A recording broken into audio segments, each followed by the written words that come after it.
Друзья, я так понимаю, что нам вообще, наверное, надо открыть такую рубрику, которая называется «По следам комментариев из YouTube-канала». Потому что там один коммент такой смешной был. Кто из вас, может быть, был в других церквях и знает какого-нибудь ребенка, которого Алина зовут? Я просто хотел выяснить, что за человек из какой церкви написал. Там, Алин, человек написал, тебе привет, мы обещали передать, что в честь тебя назвали ребенка Алиной. Так что это не шутка. Там, знаете, такой коммент еще интересный. Слава Богу, у нас админ очень адекватно отреагировал и написал ответ на этот коммент. Там написано: «Славься, пастор Денис». Я когда увидел этот коммент, думаю, смешно, смешно. И там хороший ответ от админа. Там написано, что вся слава должна воздаваться только Иисусу. Аминь, скажите на это. Только Иисусу, никому, никаким людям вообще. Да, мы можем поблагодарить человека за какие-то Божьи, хорошие вещи, которые он сделал, сказать ему спасибо за то, как ты пела, но слава принадлежит только одному Иисусу Христу. Слава Ему во веки и веки, да будет всегда из наших уст. Да не будем мы людьми глупыми, которые прославляют других людей, которые прославляют еще что-то, кроме Иисуса Христа. Нет, не шутка. Она не верит все до сих пор. А потому что ты вообще не читаешь комментарии, я так понимаю. Ты написал, а может ты написал этот комментарий? Привлечь внимание к себе. Хорошо, друзья, давайте мы сегодня поговорим о вещах, которые будут продолжением того, о чем мы говорили в прошлый раз. Напомните мне, пожалуйста, мы не выкладывали эту проповедь еще на YouTube. А о чем же мы говорили в прошлый раз? О том, что наша с вами ответственность пребывать на лозе. Наша с вами ответственность сделать все для того, чтобы слова Божьи проникли внутрь нас, чтобы эти слова что-то произвели внутри нас. И в конечном итоге, если мы будем верны этому, то Бог что произведет через нас? Плоды, которые будут пребывать, Библия говорит, вечно. Постоянные плоды. То есть наша ответственность – это пребывать на Иисусе. Но знаете, я сегодня хотел бы немножечко дополнить какие-то моментики и сделать ремарки по поводу некоторых моментиков. Потому что когда люди думают так, пребывать на Иисусе – это читать Слово Божие. И все, что я буду делать, я просто буду читать Слово Божие каждый день, я буду заниматься Словом Божьим, я буду просто проводить время в чтении Библии, и все, и на этом все. А все остальное Бог будет делать сам за меня. На самом деле, пребывать в Иисусе – это читать Слово Божие, и то, что ты там вычитал, соответственно, этому поступать. Когда внутри тебя, вот ты читаешь Слово Божие, и внутри тебя это Слово Божие говорит, что вот это надо изменить, вот это надо сделать, вот это совершить. Это и есть тот самый голос Божий, который внутри нас начинает производить плоды. И когда ты покоряешься этому голосу Божьему, ты встаешь на вторую ступень. Первое, ты пребываешь в Иисусе, или ты находишься в общении с Иисусом. Второе, ты слышишь Слово от Него, и ты его исполняешь. И третье, помните, что у нас будет? Чудеса! Мы же говорили о том, что это наш девиз на 23-й год. Мы пребываем в Иисусе, принимаем от Него какое-то слово и послушны этому слову, и мы будем видеть чудеса соответственно этому. Аминь? Можете аминь сказать? Спасибо, дорогие друзья. Итак, я сегодня хотел бы немножечко добавить или сделать некоторые ремарки по поводу того, о чем мы говорили в прошлый раз. Когда ты читаешь Слово Божие, оно начинает тебя двигать или начинает вызывать определенные стремления. Оно начинает вкладывать внутрь тебя вещи, которые называются в Библии стремлением. Я посмотрел слово «стремление», и это слово в греческом языке имеет несколько значений. Это спешить или торопиться к чему-то. Стремление, да, говорю, старание. Когда, знаете, вот я изучал вообще Писание, есть некоторые слова, на которых я заостряю внимание. Это вот было одно из тех слов, которое последнее время не давало мне покоя. К чему я должен стремиться и в чем я должен проявлять старание? Какое от меня Бог ожидает старания, в чем я должен стараться двигаться или куда я должен стараться двигаться. И вот слово «старайтесь» – это спешить или торопиться. Это значит стараться, стремиться, усердствовать и прилагать усилия в чем-то.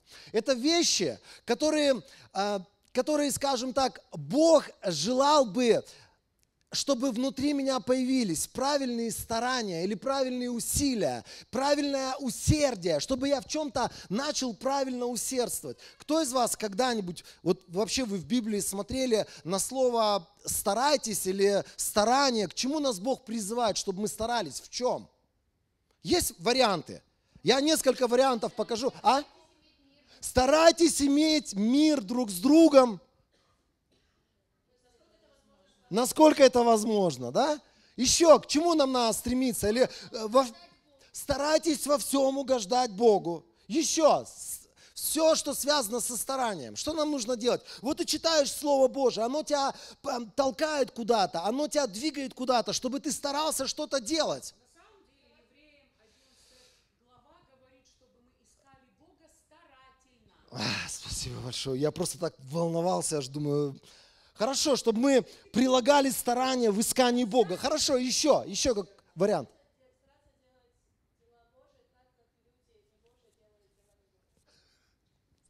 Молодец, хорошо, но еще есть варианты. Что мы должны стараться делать, друзья? Ты сейчас придумал? С усердием, да? Ну, тоже, я думаю, там, если посмотреть, корень, наверное, один и тот же. Усердствовать. Быть усердным в служении. Еще есть варианты. В чем мы должны быть усердны или старательны? Спасибо большое, сестра. Давай это место Писания. Это важно. Старайтесь разузнать, что приятно Господу. Или старайтесь делать что-то, что будет угодно, что будет радовать сердце вашего царя. Ефесянам 5:10. Библия говорит, что мы должны стараться разузнать о том, что приятно Господу. Скажи своему соседу, разузнай, что приятно Господу для твоей жизни. Друзья, это важно. И второе место Писания сразу же. Лука 13:24 написано так. Не будьте легкомысленны. Он противопоставляет старательных людей легкомысленным людям. Он говорит, не будьте глупыми и легкомысленными, а лучше старайтесь понять, в чем заключена воля Господа. Для меня сегодня это слово, которое Бог говорит внутри меня. Я пребываю в Боге. И Бог говорит, Денис, старайся каждый день, делай над собой усилия, стремись к этому, усердствуй в этом, чтобы узнать, в чем же заключена воля Господа для тебя. Знаете, если вы внимательно слушали последние проповеди, мы очень много говорили на самом деле о воле Божьей. Мы говорили о том, что есть 4 вопроса для любого человека, и в этом заключена воля Божия. Ты должен себе ответить вместе с Богом, в тайной комнате, найдя от Бога ответ, ты должен для себя получить этот ответ, ответить самому себе, где я должен жить. Сегодня весь мир хочет жить в Америке. Потому что вторая половина, да, не весь, вторая половина в Австралию хочет уехать. А еще Канада же есть. Простите меня, канадцы, забыл про вас. Не, Европа уже не в тренде. Европа не в тренде. Дубай, ну, братан, ты что-то это... Дубай. Но тебе надо решить с Богом. Может быть, это твой путь жить в Канаде. Но если только ты получишь это в своей тайной комнате, стоя на коленях, взывая к небесам и говоря, Бог, дай мне понимание, где мое место, и где ты хотел бы, чтобы я прожил всю свою жизнь и умер там. Ого! Далеко пошел. Но от этого зависит все, друзья. Знаете, многие люди думают, ну вот Денис там против иммиграции проповедует. Каждый раз он там нас как-то связывает. Вот я хотел куда-то уехать, я хотел куда-то... Да езжай с миром, брат. Если только при одном условии, если только тебя Бог туда посылает. Если только Бог там тебя видит. И знаете, я вам могу сказать, если Бог вам говорит внутри вашего сердца, чтобы вы жили в Кыргызстане, и если вы понимаете, что это воля Божия для вас, то воля Божия, она включает в себя Божью доброту. Послание Римлянам написано, воля Божия, она, во-первых, какая? Добрая! Значит, здесь я буду иметь добро. Я по воле Божьей живу в этой стране. Значит, первое, что я здесь буду иметь добро от великого Бога, который меня призвал в эту страну. Друзья, хочу, чтобы вы сказали, в Кыргызстане я буду иметь добро. Многие люди, мы знаете, мы ложимся спать, и мы думаем, у меня все плохо в моей жизни, потому что я живу не в правильной стране. Мы так себе понавнушали, мы понаслушались каких-то проповедников иммиграции, которые рассказывают о том, что ты приедешь туда, и тебе просто так будут деньги вот так вот выливать из ведра. Когда будут приходить, смотреть, что эти деньги закончились, будут из карманов доставать, тебе эти деньги наливать. Многие люди, они так представляют иммиграцию. Иммиграция – это страшно, когда это без воли Божией. Это оторванные от церкви, это оторванные от тела, это бесконечная суета. И знаете, сколько я видел мигрантов, которые уезжали из нашей страны и говорили, я поеду, я там стану человеком, миссионером, я буду открывать церкви, я от нашей богатой американской церкви буду вас спонсировать. Вы знаете, сколько сотен людей с такими идеями уезжали? Хорошие вопросы, где они теперь? А ты слышишь, где они теперь? А там произошло то, что работать надо было в 2 раза больше, поэтому там не до церкви. Там такие обстоятельства сложились, чтобы просто выжить и заплатить арендную плату. Там у тебя 4 детей, ты в однушке ютиться не можешь, тебе 3 хотя бы надо снимать. А там минимум $3000 надо платить за это. А это пахать в поте лица, и то я, наверное, ласково сказал, да, про $3000. Вот человек знает. Те, кто хотят эмигрировать в Америку, у нас консультант из Америки приехал. Special for you. Друзья, не торопитесь, получи на коленях, получи с небес слово, где твое место и где ты должен жить сегодня. Это важно, потому что сегодня бытует такое мнение, куда бы я ни поехал, куда бы я ни эмигрировал, в любую теплую страну, если я приеду сегодня, Бог будет со мной. Извини. Бог остался в воле Божией, там, где Он имел для тебя волю Божию.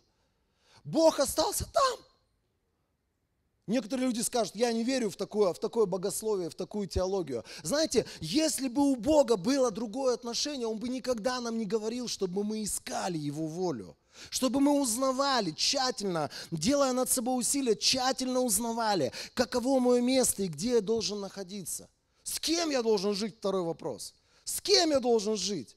Знаете, это самый, наверное, важный здесь вопрос. Потому что, когда ты живешь с неправильным человеком, этот человек может твою жизнь в ад превратить. Этот человек может сделать так, что, знаете, или наоборот, или небеса принести в твою жизнь, благословение принести. Это все зависит от того, что это за человек и от Бога ли он пришел в твою жизнь. Аминь. Поэтому, когда ты вокруг тебя вот эти все поклонники, они там цветы несут, они там говорят, мы тебя любим, ты самая классная молитва, которой можно молиться, хотя некоторые люди боятся такой молитвой молиться. Господь, всякое дерево, которое не ты насадил, да искоренится под корень в моей жизни, да искоренится под корень в моей жизни. Все отношения, которые не Бог строит в моей жизни, все отношения, все эти люди, которые пришли в мою жизнь, если они не от тебя, да искоренится. Если я знаю, что воля Божия добрая для меня, и Бог для меня приготовил какого-то человека, через которого я буду вкушать, соответственно, какие-то благословения. Но это, знаете, это нормально, когда твой партнер, то есть твой супруг или супруга, они дополняют тебя в твоем каком-то призвании, видении. Это человек, с которым ты станешь цельным, или ты станешь полнотой. И это так классно осознавать. И ты понимаешь, все, что Божие, доброе, оно мимо меня не пройдет, потому что я искренне ищу Бога. Поэтому я спокойно молюсь такой молитвой: Господи, все, что не от Тебя. Особенно я, да, когда уже почти 30 лет в браке состою. Мне вообще эта молитва не страшна. Но было время, когда вот отношения у нас строились, когда мы там такие были, знаете, как это говорят? Друзья, нет, какие еще молодожены? До молодоженов было еще там время и время, шаги и шаги. Мы просто познакомились, мы начали как-то время вместе проводить. И я начал понимать, ого, как приятно с этим человеком проводить время. Оказывается, столько вещей правильных, которые у тебя в сердце живут, и у нее в сердце живут. Идеи, цели, ценности, которые ты вместе с этим человеком разделяешь. Так классно с ним проводить время, когда ты видишь его. Так классно, когда ты слышишь его. Ты от него не устаешь. Вечно бы слушал бы этот голос чарующий.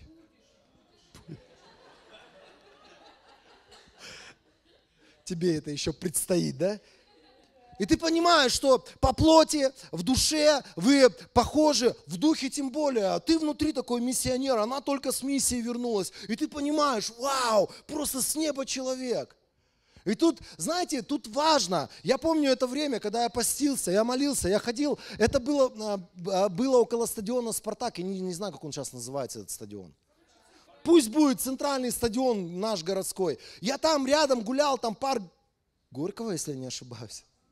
Панфилова, да, простите, да. Я гулял по этому парку, да, простите, я вот только в то время и гулял, я там больше никогда и не был. И я находил такие укромные места, где я мог сесть и молиться, и говорить: Бог, все, что от Тебя, хочу, чтобы состоялось. Все, что не от Тебя, пожалуйста, и боюсь, а вдруг Бог возьмет и обрежет ее от меня. Но в какой-то момент я сказал: все, что не от тебя, как дерево, не приносящее добрых плодов, пусть искоренится, вычеркнется, засохнет, уйдет, потеряется, исчезнет. Все, я набрался смелости, и я сказал: хочу Твоей воли, Господь. Друзья, где мне жить, с кем мне жить, чем мне заниматься профессионально? Это все то, к чему мы должны стремиться. И поверьте мне, дорогие друзья, когда мы ищем воли Божьей, воля Божья, она хорошая для нас. Но Бог нам не подсунет лягушку вместо этой красавицы. Если вдруг мы сказали: Господь, все, что не от Тебя, Бог тебя здесь будет так радовать всегда и использовать, и благословлять в Кыргызстане. Ты будешь говорить: я самый благословенный, живу, может быть, в маленьком государстве, никто не знает про это государство, там, в этих развитых странах. Путают постоянно Кыргызстан, Курдистан, чего, кого. Но ты счастлив, потому что ты находишься в том самом месте, где тебя Бог призвал. Добавляет человек, полным людей и смога. Великий город Бишкек, славный город Бишкек. Слышите? Нам надо стремиться найти, узнать. Когда я говорю про профессиональную деятельность, это не просто, знаете, вот я не знаю, куда мне сейчас пойти, а давай баристой пойду. Тань, возьмите меня к себе на работу. Я ничего не умею, но кофе я умею варить. Возьмите меня на работу. Ну я же себе варю как-то кофе. Знаете, многие из нас, мы думаем, вот это и есть наша профессиональная деятельность. Но профессиональная деятельность – это то, для чего тебя однажды Бог создал. Кому-то Бог создал, и все, скажем так, сделано так в жизни у этого человека, чтобы этот человек был, например, знатоком языка. Кого-то Бог создал, чтобы он обучал детей. Кого-то Бог создал, чтобы этот человек занимался строительством. Кого-то Бог создал, и он так устроен, чтобы занимался дизайном. У каждого из нас есть какое-то призвание, есть какая-то страсть к чему-то, или к чему-то сердце наше лежит. Некоторые есть, вот, например, с детства ты там машинами занимался, и каждую машину, и там ты потом, папа купил машину, тебе 6 лет, ты вместе с ним какие-то гайки крутишь, весь измазанный, и потом ты вырос, и ты только про машины думаешь. Это не хорошо и не плохо, это то, что внутри тебя живет. Иди на СТО работать. Шиномонтажка, начинай с этого. Начни, может быть, с каких-то низов. Потом, может быть, ты будешь тем самым человеком, который, ну ладно, не Теслу создаст, но что-то в этом плане куда-то к чему-то придет. Слышите меня, друзья, это так важно, заниматься своим делом. Иногда смотришь на некоторых людей, там продавец какой-нибудь стоит там, и ты думаешь: Господи, мне жалко хозяина этого бутика, потому что в этом бы бутике уже все продалось, но этот подлец-продавец, ой, я сказал, да, этот продавец ведет себя как подлец. Ты когда приходишь, он делает все, чтобы тебе кш отсюда. Ты ему там что-то спрашиваешь, он да. И отвернулся, или там в телефоне там что-то делает. Ты опять что-то спрашиваешь, бла-бла-бла. Но это не твое дело. Помните, да, вот раньше, вот кто из Советского Союза, приходишь в магазин, я помню, мама меня посылала, такой магазин в Бирюке был. На Моссовете, я не знаю, мне кажется, Бирюке сейчас и называется до сих пор. И я помню, я приезжал туда, потому что в нашем магазине, если ты вовремя там не отстоял очередь, не купил молочку, ты уже ее не купишь. Надо было ехать в это Бирюке с микрорайона в центр. И я приезжал, там такие тетки, вот реально из рекламы там, сколько весить? Сколько там, ты там боишься эту тетеньку, и ты каждый раз, когда тебя мама посылает в этот Бирюке, ты говоришь, мам, пожалуйста, за что? Я наказан, что ли? Люди не своим делом занимаются. К некоторым придешь в магазин, ты ничего не хотел покупать, просто решил заглянуть, там одним глазом, там человек такой, там просто заходите, дорогой, я вас кофе напою. Мне в этом смысле турки нравятся. О, это просто, оу. Ты просто мимо проходишь, брат, Наташа, нет, Андрей. Он перебирает все там эти имена, он не знает, какое имя. Андрей, я не Андрей, как тебя зовут? Денис. О, Денис, Денис, знаешь, море у нас есть. И он начинает, и ты понимаешь, с этим человеком прикольно, тебе охота, и он сразу начинает, чай, кофе, давай, брат, что надо, что хочешь? Я говорю, да я просто мимо проходил, я не хочу ничего, просто кофе попей со мной. И ты знаешь, он тебя приболтает, человек на своем месте находится, он мертвому продаст. Кто в Турции не был, советую. Нет, по сторонам просто так не ходить, советую, иначе все деньги потратите. Потом, причем, знаете, вот он тебе продаст зонт или там футболку Levi's, и ты понимаешь, что ты купил, а как-то внутри закрадывается, хоть он тебе там и индирим сделал, и столько всего сделал доброго, как тебе казалось, а внутри как-то такое чувство, что все-таки ты переплатил. Раньше как, я где-то что-то куплю там в Турции, потом у других спрашиваю, думаю, ой. И так больно в сердце. Я после этого сказал, нет, я вот понаслаждался общением с этим продавцом, я не буду нигде больше перепроверять, сколько это стоит, чтобы сердце свое не терзать. Не терзать. Человек на своем месте. Друзья, просто найдите свое место. Это так легко вместе с Богом. Бог обязательно тебе скажет, чем ты можешь заниматься сегодня. И это будет то, от чего ты будешь кайфовать. Ты будешь ходить на работу, как тетя Таня.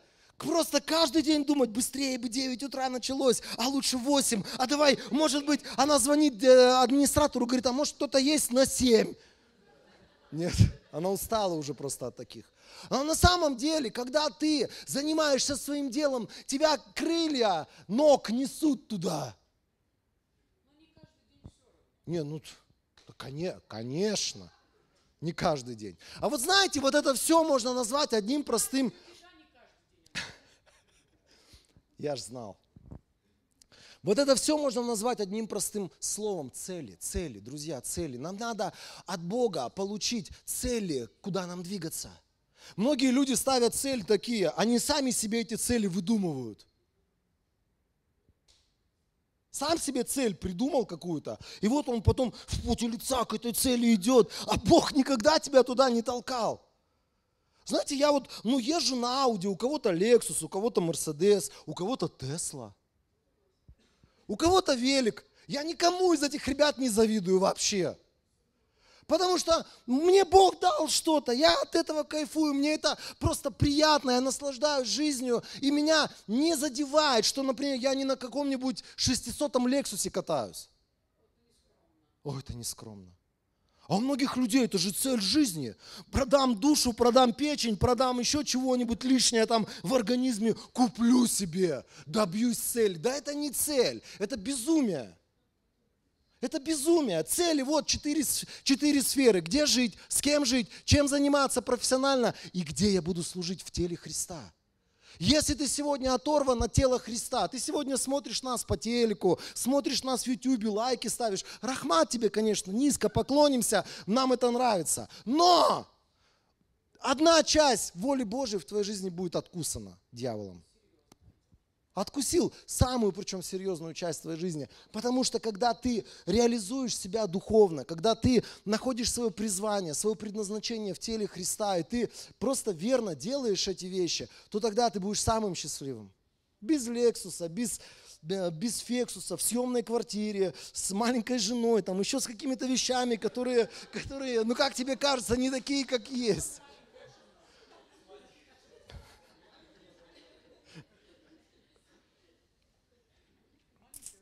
Самый счастливый я ты будешь петь, потому что у меня хоть она и маленькая, но удаленькая, да, хоть я и квартиру свою не имею, зато в любой момент могу в Каракол миссионером уехать. Ах, аллилуйя, как классно. А может в Нарын, куда Бог призовет? Может в Ош, нет, в Ош навряд ли.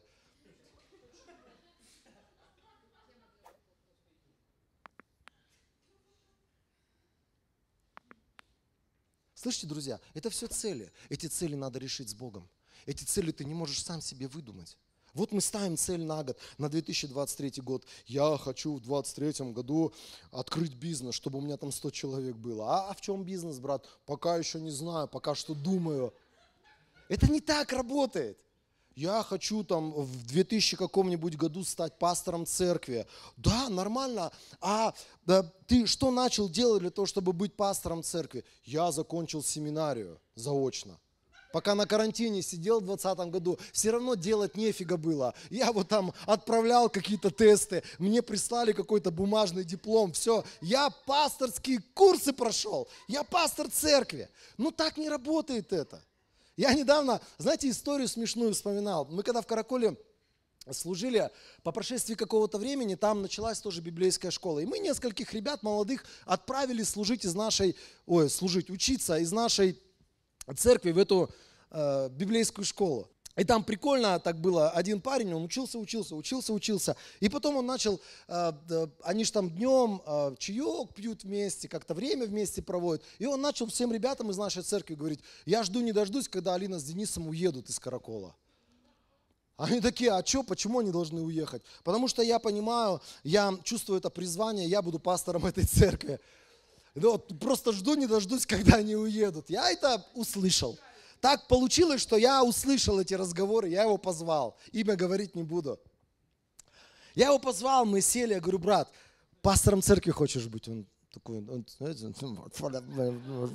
он как бы не знал, говорит, хотел бы что-то делать там для Бога. Я говорю: это классно, это вообще классно. Это шикарно, когда в нашей церкви рождаются делатели, которые будут открывать церкви. Это люди с целями, это люди куда-то двигающиеся. Но это глобальная цель, это большая цель в твоей жизни. Начни тогда сегодня вставать на первую ступень, чтобы прийти к этому. Потому что стать таким служителем на полное время – это 20-я ступень. И кто из вас когда-нибудь пробовал, например, я жил в квартире, и нам надо было лестничные марши проходить. И я вот когда рос, я каждый раз пробовал сколько-то ступеней перепрыгнуть. Сначала 3, потом 4, потом с разбегу мог 5 перепрыгнуть, а вниз я вообще 10 мог перепрыгнуть. За перилы, когда держишься. Понятно, да, эта тема? Но согласитесь, на 20-ю ступень навряд ли кто-то из нас сможет запрыгнуть. Вот ты стоишь сейчас внизу в самом, и хоп, такой, знаете, там приготовился, хоп, там потренировался и взлетел на 20 ступеней. Ни одного такого не знаю. Да, в духовном мире то же самое. Большая цель у тебя какая-то есть. Бог тебе дал какое-то откровение. Пойми, это просто так не придет. Надо делать усилия, мелкие локальные цели ставить перед собой и достигать это каждый день. Делать какой-то шаг для того, чтобы на 20-ю ступень запрыгнуть. Я его посадил, сказал: братан, все изи вообще. Начиная с сегодняшнего дня, каждый день приходишь на собрание, к примеру, берешь тряпку, вытираешь пол, расставляешь стульчики, где там коннектишь с дядь Лехой вместе оборудование. И он тебе сказал: идешь с тряпкой и чистишь провода. Ты просто говоришь: yes, sir, идешь, чистишь провода. В смысле, я пастором собирался быть, я в библейской школе учусь. Ты уже на первую ступень встал. Вот эта бумажка, которую ты получил в семинарии, можешь ее приклеить куда-нибудь. Потомкам, пусть потомки гордятся тобой. закончил семинарию. Ребят, это не так работает. Не через семинарий мы становимся служителями какими-то. Потом ты находишь какого-то калеку, какого-то человека, который сам дойти не может до Гвардейского 29. Ты говоришь, я за тобой, братан, в воскресенье без 15:05 подъеду на такси. Ты быстренько выбежишь, мы тебя посадим в такси, я тебя привезу на собрание. Потом ты этому человеку на протяжении недели служишь, ты звонишь ему, ты приходишь, какие-то книжки ему даешь, потому что, пока что не все сразу можешь сам ему рассказать. Потому что иногда наши проповеди в самом начале такие они, немножко сбивчивые, да, немножко непонятные. Слышите, друзья? Потом ты, например, начинаешь из таких вот ребят делать домашнюю группу. Ты смотришь уже 1, 2, 3, ты приходишь к одному, ко второму, к третьему, потом думаешь, что-то столько времени я теряю каждому ходить. Давай-ка я их в кучу соберу, например, по вторникам, и буду уже всем троим сразу служить. Домашка организовалась, Ниси в помощь попросил, или еще кого-то попросил в помощь. Потом дальше, больше, ты начинаешь этим людям служить, их детям, их родственникам, близким каким-то. Потом хоп, увидел, домашка твоя, уже 15 человек, уже делить приходится, уже какие-то служители появились. Потом через какое-то время смотришь, ого, а ты-то уже реально пастырь, пастух, скольки-то там людей, люди нуждаются в тебе, ты заботишься о них, ты ведешь душепопечение. Согласитесь, есть глобальная цель. Это и в финансах, это и в служении, это во всех сферах нашей жизни. Есть глобальная цель, а есть то, что я сегодня должен делать для того, чтобы к этой цели стать на шажок ближе. Ты спросишь, я хочу себе мужа. Что мне делать для того, чтобы сегодня стать на шажок? Ой, давай, ты скажешь так, я хочу себе жену. Что мне делать для того, чтобы стать на шажок ближе? Посмотри сначала вокруг. Посмотрел. Так, подумал, это чуть-чуть старенько, это чуть-чуть занято, это как бы не в моем вкусе. Красавчик, никто тебя не осудит. Вообще, это нормально. Пошел в мир. Оп. Алина, у нее глаза округлились. Да нет, друзья, не переживайте. Мы против того, чтобы браки между верующими с неверующими заключались. Но ты пошел проповедовать Евангелие, и однажды Бог тебя столкнет с той самой, которая вот с такими глазами будет смотреть на тебя и будет думать, откуда это чудо взялось? Я знаете, сколько видел таких ребят, которые приходили сами, а потом какие-то девочки завороженные за ними приходили. И ты потом говоришь, ты к Иисусу пришла? Да, к Иисусу пришла. Точно к Иисусу пришла? Иисуса случайно не Алмаз зовут? А в глазах-то написано, кто там у нее? Жесть, сестра. Хорошо, давайте, неправильная схема, неправильно подошел, не с того боку. Начни молиться. Просто молиться о том, чтобы Бог невероятным образом просто дал тебе возможность с этим человеком встретиться. Чтобы это было просто небесное столкновение. Чтобы это было что-то небесное. И потом тебе раз, Алина скажет, поехали туда-то, там конференция такая, к примеру. И ты едешь такой послужить, чтобы там из кого-то бесов повыгонять, кому-то там за исцеление послужить. И потом хоп, и с каким-то человеком перезнакомился. А кому, Алин, кому? К Тане. С нами вошь летать. Слышите, друзья, когда мы говорим, например, о глобальных целях, как минимум эту глобальную цель, во-первых, запишите себе, пожалуйста, это важно. Глобальная цель в твоей жизни, она должна прийти с неба, от самого Бога. Ты должен понимать, очень четко внутри себя отображать. Я когда пришел к Иисусу, я одну вещь понял, что я хочу всю свою жизнь посвятить Христу и стать человеком, который будет на полное время служить для Бога в разных местах и в разных странах. Я это внутри понимал. Когда мы начали какие-то служения, там с Алиной сначала мы параллельно служили, потом вместе служили. Я вам могу сказать, всегда я понимал, что мы будем открывать какие-то служения, начинать какие-то служения, но к этому, чтобы прийти, шаг за шагом нужно делать, ставить цели. Покажи нам это местописание, мы закончим на этом. Апостол Павел, здесь он называет, что он старался и стремился к целям определенным. Открой Филиппийцам нам. Филиппийцам 3 глава. Здесь написано так. Все, что я считал приобретением тогда, сейчас ради Христа считаю потерей. И не только это, но и все прочее я считаю потерей в сравнении с бесценным познанием моего Господа Иисуса Христа. Ради Него все остальное в мире я стал почитать за ссор. Я все отбросил прочь ради приобретения Христа. Ради того, чтобы быть с Ним, не со своей уже праведностью по закону, но с праведностью по вере во Христа, праведностью, приходящей от Бога через веру. Он говорит о вещах, которые были в его жизни раньше.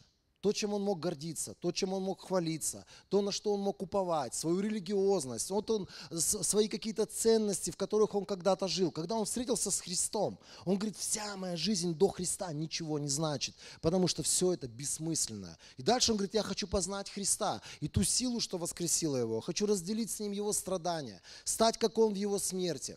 Тогда, надеюсь, я достигну и воскресения из мертвых. Не то, чтобы я уже приобрел это или уже стал совершенным, но я стремлюсь приобрести, потому что меня приобрел Христос Иисус. И 13 стих. Братья, я не считаю, что я уже достиг этого. Я лишь забываю все, что осталось позади. Иду к тому, что впереди. Я стремительно иду к цели, чтобы получить награду высшего Божьего звания в Иисусе Христе.